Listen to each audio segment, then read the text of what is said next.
Times are changing, and they're changing fast. And the fact remains, while technology keeps moving forward, there are those of us who are just not able to move forward with it. It's been a big joke for quite some time that only old people are unable to keep up with how everything's changing, but that's no longer true. There's more to it than meets the eye, so let's get right into it. First up, the art of keeping people connected. It's no secret that technology has kept people connected. When Facebook was first launched, people were delighted to reconnect with old friends and distant relatives. Everyone was a click away. You didn't have to travel long hours to meet with people you missed. You could just shoot them a text on Messenger. You didn't have to invite them over to your house and indulge in the old tradition of catching up. Life suddenly became so much easier. That was the beauty of technology when it first entered our lives. From chunky computers to slim smartphones, we sure have come a long way. But from then to now, it's still pretty much the same. The purpose is to keep people connected, to foster a kind of togetherness and fill up the voids of nostalgia. We can video call our loved ones whenever we miss them a little bit too much. We don't have to go for long periods without seeing them when everything's right within our reach. Sure, it may not feel the same as meeting them in your house over a cup of tea or something, but it helps bridge that distance. Technology's all about that, bridging the distances despite there being too many of them. Back then, it was pretty simple, but now it's become a part of our lives in an all-consuming kind of way, especially after the pandemic. Everyone had to adapt in one way or another with the persistent lockdowns and quarantine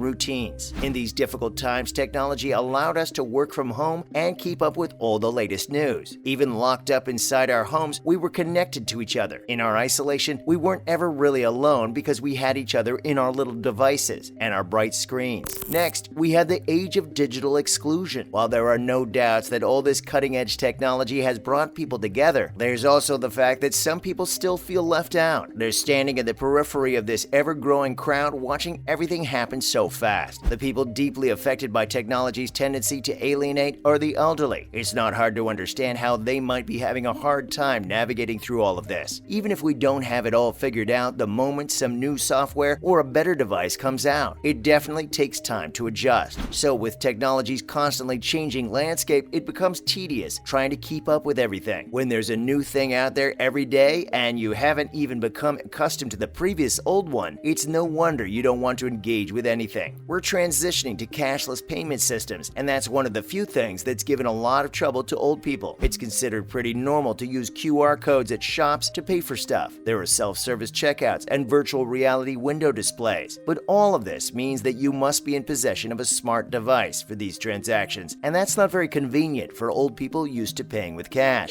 And now, it's not just the elderly who feel alienated. You know, it's a common mistake among many to view the elderly as the only people who are too old-fashioned for it, therefore feel the alienation the most. However, there are many other age demographics as well that are exempt from the clique of technology. Poverty is one of the biggest factors that plays into why many youngsters are unable to use or acquire smart tech. This was especially prevalent in March 2020 when the pandemic hit and hundreds of youths were unable to attend online school or keep up their attendance due to the unavailability of the internet, smartphones, and tablets in their homes. In the UK alone, it was noted that only 51% of households earning an income of between £6,000 to £10,000 had access to the internet in their homes, as compared with 99% of households with an income of above £40,000. Next up, technology and its omnipresence. Technology has quite literally pervaded every layer of the life of human beings. Whether it be in terms of payment, delivery of goods, home cleaning, or even transport, tech has taken over. In fact, by March 2023, Sweden has even admittedly predicted that its economy will officially be completely cashless. That means money notes and coins will cease to exist, and every transaction will have to be made either by a smartphone or a machine at the place of purchase. But enough of future tech expectations. When looking at our present-day state of affairs, our lives are still super entwined with technology. When it comes to traveling, most people prefer getting through to a travel agent via online or phone call communication. In-person travel agents are somewhat of a rarity now. However, it is worth mentioning that there is a drawback to this concerning people with special needs, disabilities, or health issues who would prefer to discuss their options and choices in person. Our medical systems are, first and foremost, increasingly becoming more and more mechanized. Ordering prescriptions, requesting an appointment, discussing symptoms, and even choosing a doctor are all now activities expected to be carried out online. Soon enough, there won't be any clinics or hospitals. Maybe even virtual reality might play a big role in the healthcare system. Who knows? Now for the way forward. Taking all of this into account, we really need to focus on what our way forward is going to look like, and if it's going to be inclusive for all people, because it sounds like a terrible waste to move forward and leave some people behind. A recommendation offered by multiple people is to maintain a balance between modern tech solutions and old-school lifestyle methods. It is 100% doable to keep cash systems functioning as well as introduce digital forms of payment too. A win-win situation for all ages and demographics. And the best thing will be that no one feels left out or alienated by society. Seems like we've covered all there was to cover about technology and the way it's alienating a lot of people. Let's talk about some other stuff now, starting with machine learning and artificial intelligence. It's no surprise that machine learning and artificial intelligence will be dominating our lives in the coming years. The AI market is going to be a $190 billion